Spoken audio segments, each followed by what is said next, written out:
So here's the issue. What I would say is, you're challenging it legally. Are you arguing that there's a constitutional right to have classroom instruction for first graders about things like transgender and gender ideology? I can't imagine that a court would accept that. Clearly on appeal, a court wouldn't accept that. So these are policy decisions. I don't think it's anything that's invoking First Amendment, because schools, states and localities have the ability to set curriculum in public schools. We do that all the time. This is not new. You know, we require Holocaust studies and that be taught. There was a principal in this county, I think, that was not willing to do that or was denying that, and then that there was discipline, and there should be.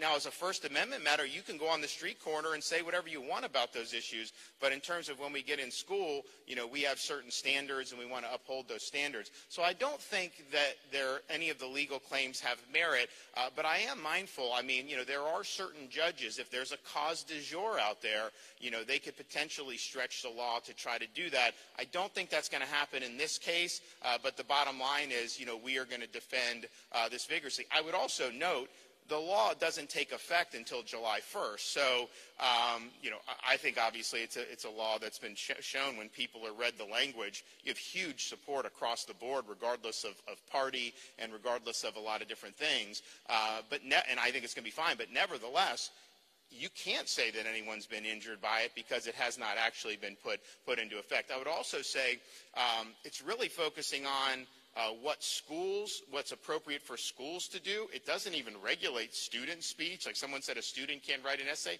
They can do whatever they want. That's not what the bill does. But the bill does provide substantive protections for parents, which I think is very, very important, because there's a movement to say that somehow parents should just butt out of the schools. I think that that's wrong.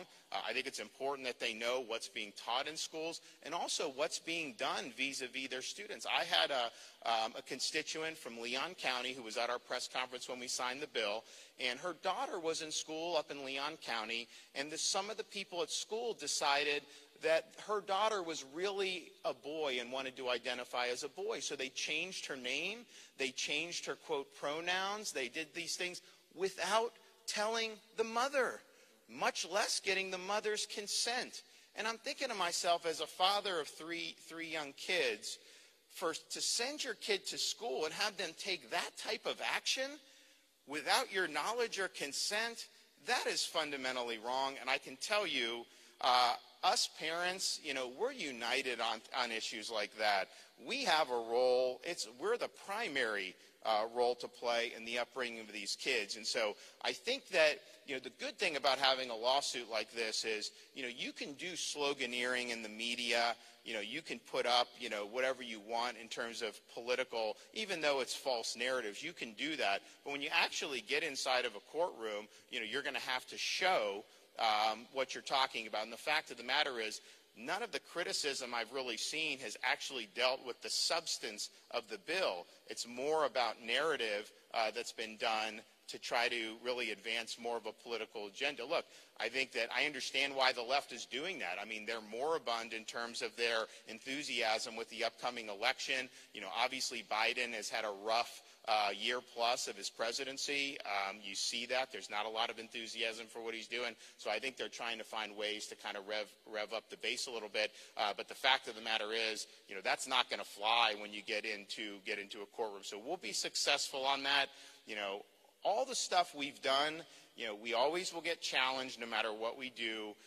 And sometimes in front of certain district judges, we know we'll lose no matter what because they're not going to follow the law. But we always win on appeal. And I think that I don't know if it'll even get to that point in this case, but certainly with the voting election integrity, that's going to be upheld. It's just a matter of when.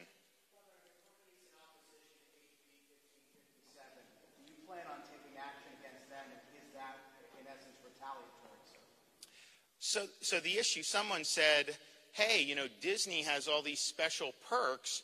Should you retaliate against them for them coming out and demagoguing this bill? I don't believe you, quote, retaliate, but I think what I would say is, as a matter of first principle, I don't support special privileges in law just because a company is powerful and they've been able to wield a lot of power. And we saw this last year when I did the big tech censorship legislation to give Floridians the ability to sue big tech if they're deplatformed or censored based on ideological reasons. Now, that's being litigated. We're going to have an argument in the 11th Circuit next month. I think we're going to win on a lot of the key provisions of that, but that's to be determined. That's going through. At the 11th hour, when the legislature was doing this, Disney got them to put in a carve-out for theme parks for the big tech bill. And I'm thinking to myself, this is ridiculous. Honestly, it was embarrassing. But then I was in a situation, do I throw the baby out with the bathwater and veto the entire bill once it got to my desk? Or do I sign it, register my disagreement with that particular, because it really didn't affect the underlying structure. But that's an example of something that should have never been in the law, and that it would be totally appropriate to do it. So I think what has happened is there's a lot of these special privileges that are not justifiable, but because Disney had held so much sway, they were able to sustain a lot of special treatment over the years. Well, now I think the way with their conduct, and look, you see some of these people on the videos that they put out, some of these executives and what they're saying, and you're just like, are you kidding me? I mean, this is really, really crazy, some of the stuff that they're doing. And so I think that they've been dishonest about this.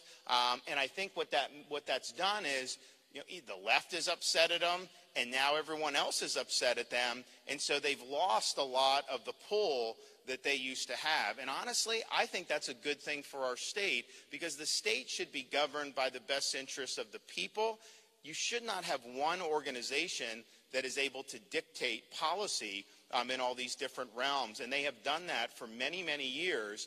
And if that stops now, which it should, that would be a good thing for Florida. And so I would say any special privileges that are in law, I would like to get rid of generally.